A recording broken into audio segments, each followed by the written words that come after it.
What's going on, everyone? Good morning. It's a beautiful day on the neighborhood, and if you're new to the channel, a big welcome. Here cruising the south, we share with you guys all the awesome places we go with the boat, but also all the services, problems, and solutions we come across, right?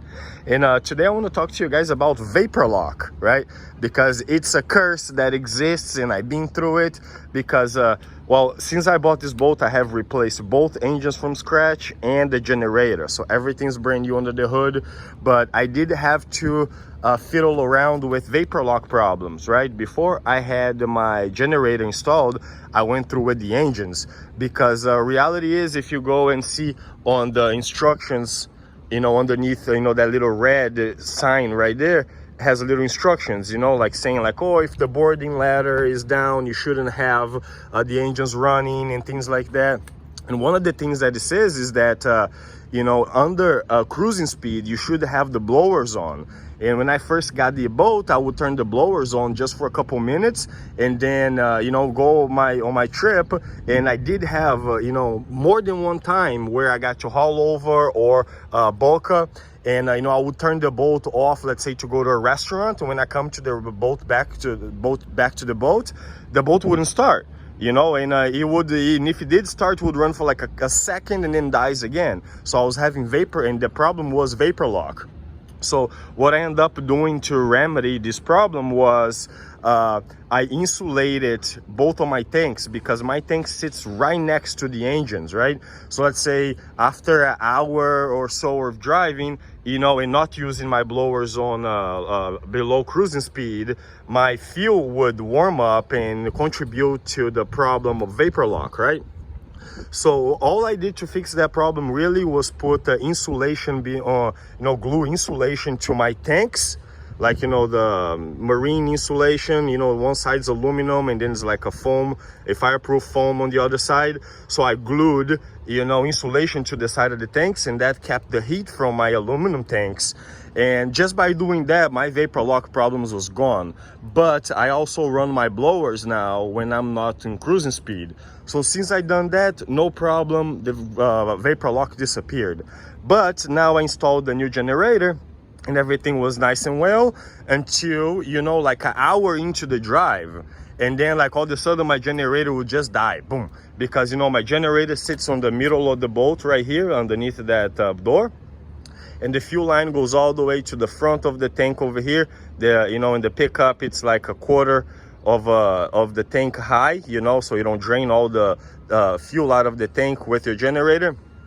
But beside the point, I kept getting vapor lock, you know, and the first thing I did was to insulate the lines all the way to the generator with a heat resistant wrap. And guess what? That did not help. Actually did help. It gave me another hour. So it would take like 2 hours for that fuel to start vapor locking. Then I had, you know, I went online and I followed a couple threads on Onan generators, and this was actually on an RV thread. And you know, the guy have mentioned that, oh, all you have to do is to remove your fuel pump from your generator, because you know, the generator that I have is an MCCK, and of course every generator is a little bit different. But most cases now, if you go to RV, you see that the newer generators, the fuel pump is not really on the generator. They moved it like farther lower down, where, you know, on my generator the fuel pump was all the way like inside of it, almost, you know, like screwed to the side of it. So what I had to do is then, like, I moved the fuel pump away from the generator body. So, you know, I moved it 2 feet to the side. I insulated all the lines, you know, and thanks goodness, now it's all good. So for my vapor lock problem, all it took for me to get rid of the vapor locking problem on my generator was to move the fuel pump away from the generator. Now, you know, that's funny, you know, because you think like, oh, maybe they, you know, they should have thought that when they built the damn generator, but I guess they didn't, because I was not the only person that has generator vapor locking problems. You know, in most of the cases, like people with RVs, they would, you know, if they weren't running the main engines, it would be fine. But if you are running the main engine with the generator, you know, that heat, the exhaust heat that comes under the RVs, it would make the generators vapor lock. So it happens to many people, brand new RVs too. People drive brand new RVs out of the lot and the generators would start vapor locking, you know. So like if you get, you know, sudden deaths, you know, like sudden shut-offs, it's most likely a you know, vapor lock. And the thing is that, you know, like there's several sensors on the generator for heat, you know.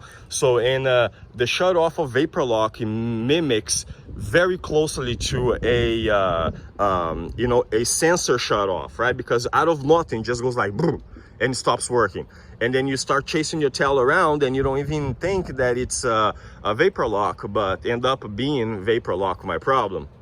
And you know, and then, you know, like a lot of people like, oh, just turn on the generator when you get there and what's not. But, you know, look, I have a golden retriever, Minnie Mouse, and, you know, of course, Stephanie, my girlfriend. They want to be inside. They want to be doing whatever they want to do while we're cruising. Sometimes it takes like 3-4 hours for us to get to Miami, you know, cruising around the channels. I don't want to be bound to only be able to turn the generator on when I'm not running the engines. That did not work for me, right? So so there, guys, I just want to share the vapor lock curse with you guys, because vapor lock is real and you will make you chase your tail for problems that are not there. You know, like just like when I first had vapor lock problems on the main engines, I quite didn't really know what was going on. You know, all I knew is that the boat wasn't starting. I was like, come on now, you know, until I start checking stuff, I don't really know what was going on. But turns out that, you know, a simple insulation between my tanks and my engines did the trick. And, you know, in my generator, it took a little bit more. You know, I had to insulate my lines and move the fuel pump away from the generator, which the thing is, because you know, on the engines, just insulating the tanks did the trick. I did not have to insulate the fuel lines all the way to the engine, but the generator, I think if I had just moved the fuel pump away, that would have done it too. But at that point, I already had insulated the line all the way to the generator, and it's like that now. So I'm gonna keep it, you know, all insulated. Now she runs good. I can run the engines, generator, everything together, no problem. So there you go, guys. You know, good morning for everyone. Thank you for watching the videos, and I appreciate the support from everyone, like all the comments. And you know, every once in a while we are able to help one person or two, you know, and everybody, you know, puts a little input in there. So if you're not yet, consider subscribing. And thank you everyone for watching, and I see you guys in the very next episode. Bye bye now.